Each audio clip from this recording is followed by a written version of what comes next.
Hello and welcome back to howtobecome.com, a worldwide leading career recruitment specialist, having helped millions of people across the globe. In today's video, we'll be diving into UBS style assessment test questions and answers, including numerical reasoning, verbal reasoning, situational reasoning, and inductive reasoning test style questions. I'll be covering the core areas that you need to improve your score highly in your own UBS assessment. However, if you want the full in-depth practice with over 800 UBS style questions in mock test conditions with fully worked answers, click the link in the description when you're ready.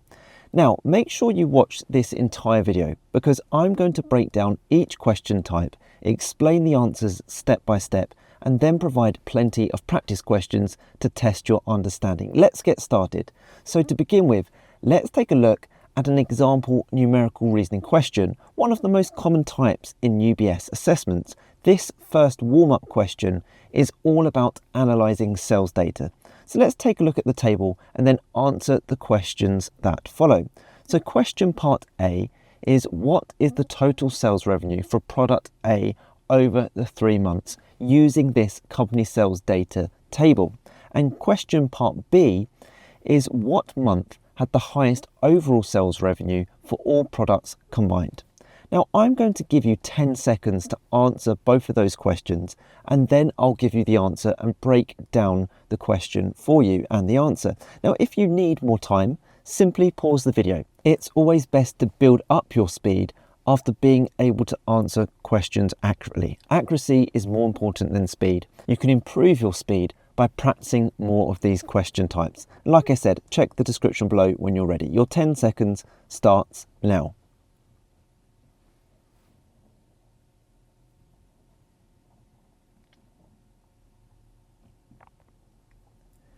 Okay, how did you get on? Let's break down how to answer these numerical reasoning questions very easily. So to answer part A, we need to simply add the sales for product A across the 3 months. So 12,000 plus 15,000 plus 14,000 gives us a total of $41,000. Now to break down part B, again a very simple calculation. We need to calculate the total sales for each month. So January, it's 12,000 plus 8,000 plus 10,000, gives us a total of 30,000. For February, it's 15,000 plus 9,500 plus 11,000, giving us a total of 35,500. And finally, for March, it's 14,000 plus 10,500 plus 11,500, giving us a total of 36,000. Therefore, the month with the highest total sales is indeed March. So far, so simple. Let's keep ramping up the difficulty before looking at some much trickier UBS style maths questions. This table below shows the cost per unit and number of units sold for 3 products. Here's the question. What is the total revenue generated from all 3 products? This time, I want you to let me know what your answer is in the comment section below the video, and I'll mark it there for you. You have 10 seconds on the timer starting now.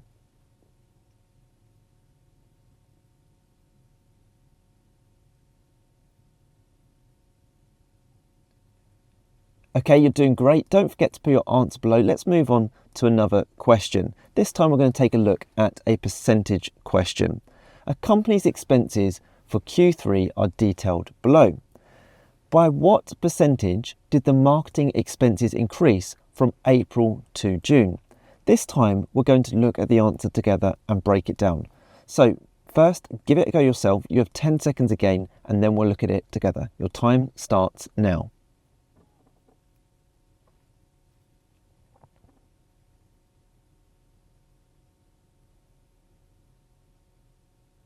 Okay, here's the solution. So step number 1 is to calculate the increase in expenses. So we need to take 5,500 and minus 4,500 from it.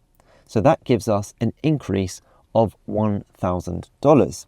Step number 2 is to calculate the percentage increase. And to do that, we use this formula. We take that 1,000, the amount it increased by, and we divide it by the original amount before the increase, so the 4,500. So 1,000 divided by 4,500, and then we multiply that number by 100. And the reason why we do that is to get our percentage out of 100. So the answer there is 22.22% increase. But you'll find on that UBS style assessment resource on how to become many great tips and ways to do this without calculators if needed as well. Let's move on though to another question. A factory produces widgets at the following rate. Here is the table, and the question is this: how many widgets does the factory produce in total across all shifts in a single day? Now let's take a look at this before moving on to those much trickier UBS style maths questions. Okay, 10 seconds starts now.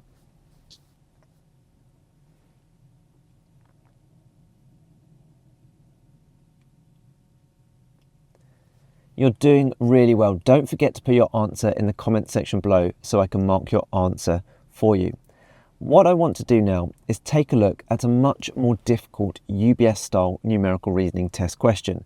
This test measures your ability to correctly read data, and that is why I looked at some basic and simple numerical reasoning questions with you just before looking at data in tables and graphs, for example. So the test in this tutorial is based on a fictional organization, and you'll be shown 6 tabs which each represent a different data set, for example, yearly sales, profits, costs, and so on. You will also see a question related to data presented in one of those tabs. Your task is to locate the data from the correct tab and then answer the question. So let me show you exactly what I mean by that. So here is the question. In the last quarter of 2022, total profits were 42,100. Question mark. So that's the question. Were the profits 42,100? Is that statement true, false, or impossible to say? So now that we have that question or the statement, let's break this down into 3 simple steps to work out if the statement is indeed true, false, or impossible to say. So we're presented with those 6 tabs.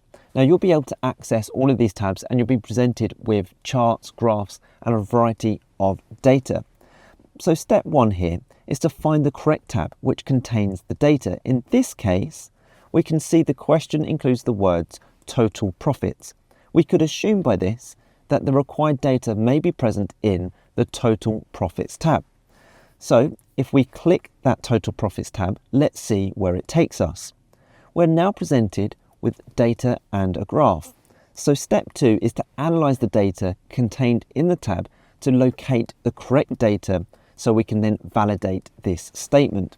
Step 3 is to make the required calculation. So in this case, the last quarter of 2022 is October, November, and December. Therefore, to work out those total profits of that last quarter, we need to add those 3 figures together.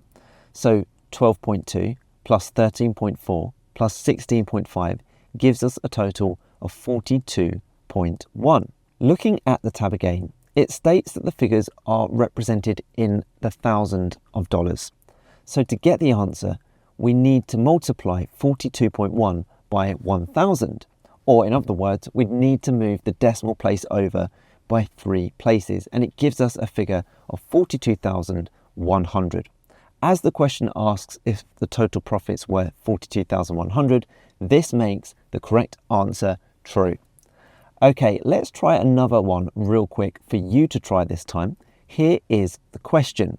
Question number 6. In March 2022, the dairy and frozen food profits were over 20,000. Is that true, false, or impossible to say? Now, which tab would you click from the list here? Efficiency, sales by line, profits by line, running costs, accidents, process audits. Which one would you choose? Well, you can see that the question includes the word profits. So again, we can assume by this that the required data may be present in the profits by line tab. By clicking that profits by line tab, we are presented with this graph and table. I'll give you 10 seconds here on the timer to see if you can work this out. Let's go.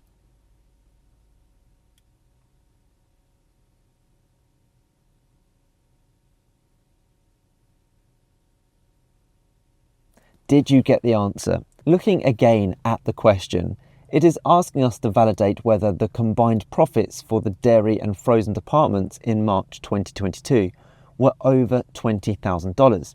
So to ascertain this, we only need to make a quick calculation. We can see on the table that in March, the dairy department had a profit of 7.7 and the frozen a profit of 7, which is 14.7 when added together. Looking at the tab again, it states that the figures are represented in the thousands of dollars. So to get the answer, once again, we need to times 14 by 7 by 1,000, or move that decimal place over by 3 spaces. This gives us a figure of 14,700. Now, as the question asks if the combined profits in March were over $20,000, this makes the correct answer false. Now, this is just scratching the surface of these UBS style questions. If you want that full practice, do make sure you click the link in the description or the pinned comment below. Head over to my website, howtobecome.com, where you can undertake plenty more in-depth practice questions just like these, with fully worked answers, explanations, and then much more in-depth style questions. Okay, what I want us to do now is try a different type of UBS style question. This is based on situational judgment test questions. Let's look at an example question together. So here's the question. You're working on a team project with a tight deadline. A colleague submits part of their work to you, but it contains several errors and doesn't meet the required standard. The deadline is tomorrow. What is the most effective response? A. Make the changes yourself to ensure the project is completed on time. B. Send the work back and ask them to redo it, but don't offer feedback to avoid conflict. C. Discuss the errors with your colleague, offer constructive feedback, and suggest working together to fix it. Or D. Report your colleague's mistakes to your manager immediately. You have 15 seconds on the timer to select your answer before I give you the answer that I would choose and the explanation. Your 15 seconds starts now.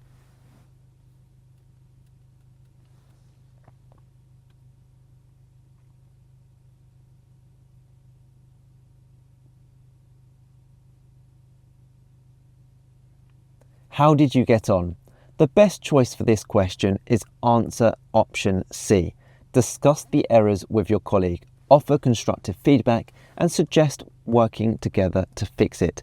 The reason why I would choose this answer is because you're being collaborative, professional, and focused on delivering a quality service. This aligns you perfectly with common competencies or behaviours expected of candidates, such as working together, communicating and influencing, managing a quality service, delivering at pace, and integrity and professionalism. Let's now take a look at another question together. You're working in a customer service team. A member of the public calls and becomes increasingly frustrated while explaining their problem. They begin to raise their voice and question your competence. You have other tasks to complete and the call is taking longer than expected. What is the most effective response? A. Interrupt the caller and explain that you have other people waiting, so they need to get to the point. B. Stay calm, listen patiently, and let them finish explaining. Then reassure them that you're here to help and offer a solution. C. Tell the caller that if they continue raising their voice, you will end the call. Or D. Apologize and transfer the caller to a colleague so you can get on with your other tasks. You have 15 seconds starting now.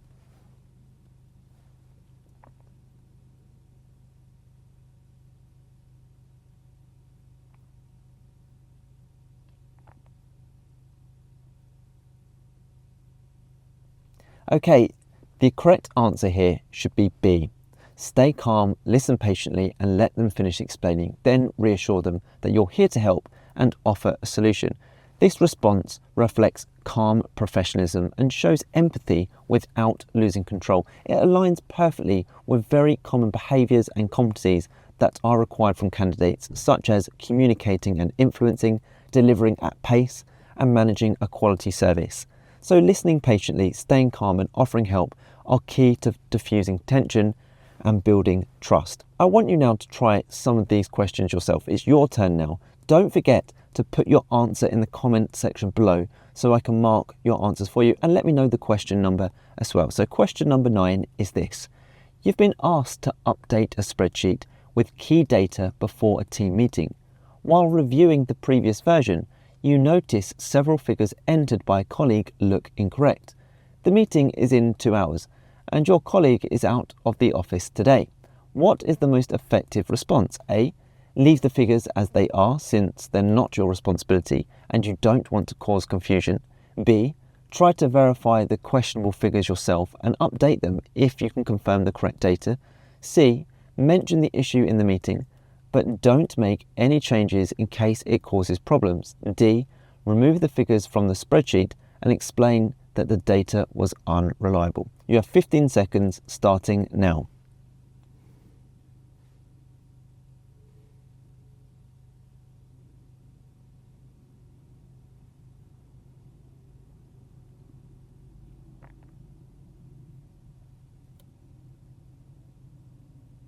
Okay, question number 10. You're part of a small team and a colleague has been struggling to keep up with their workload. They've asked you for your help, but you're already working to a tight deadline on your own tasks. If you help them, your own work might be delayed. What is the most effective response? Is it A. Explain that you're too busy with your own work and suggest they speak to the manager instead. B. Agree to help them after you finish your own tasks, even if that means staying late. C. Offer to help with the most urgent part of their work and let your manager know about the situation. Or D. Tell them you'll swap tasks so you both have something different to do, which might be more motivating. Your 15 seconds starts now.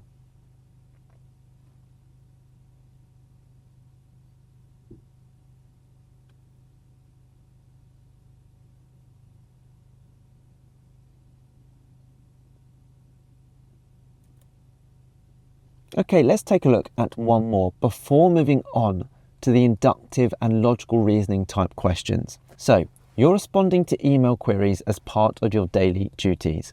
A customer emails twice within the hour, frustrated they haven't received a reply. You're working through a backlog and we're about to respond. What is the most effective response? A. Delete the second email and stick to your usual queue. They'll get a reply in due course.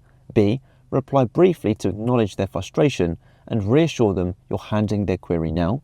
C. Respond fully to their query immediately, even if it means delaying replies to others. Or D. Forward the email to a colleague to handle since the customer is clearly unhappy. Your 15 seconds starts now.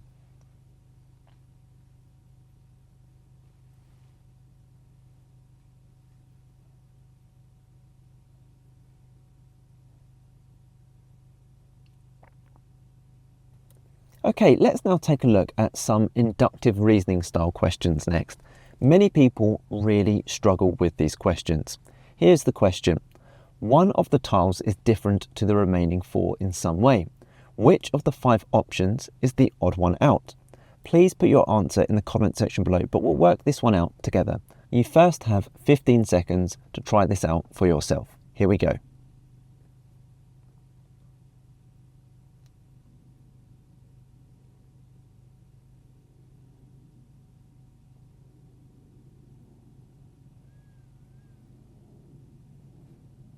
Okay, how did you get on?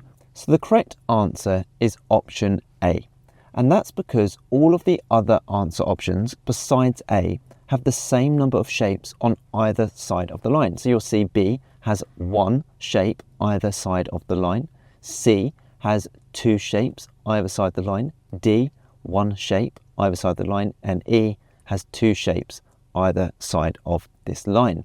Whereas A has only 1 shape this side of the line and 2 shapes this side of the line, making it uneven. Therefore, A is the odd one out. Let's now try some of these for yourself. So one of the tiles is different to the remaining 3 in some way.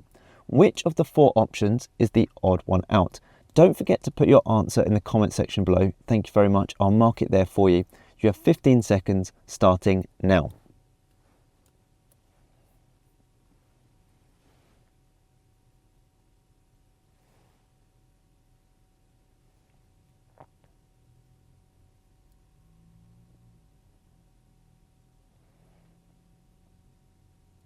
Question 14. Again, one of the tiles is different to the remaining 3 in some way. Which of the 4 options is the odd one out? Is it A, B, C or D?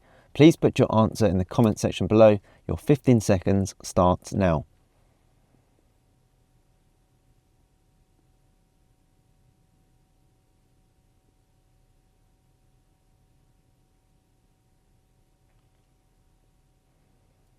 We'll now take a look at one more of these type of questions. So one of these tiles is different to the remaining 3 in some way. Which of the 4 options is the odd one out? A, B, C or D? Your 15 seconds starts now.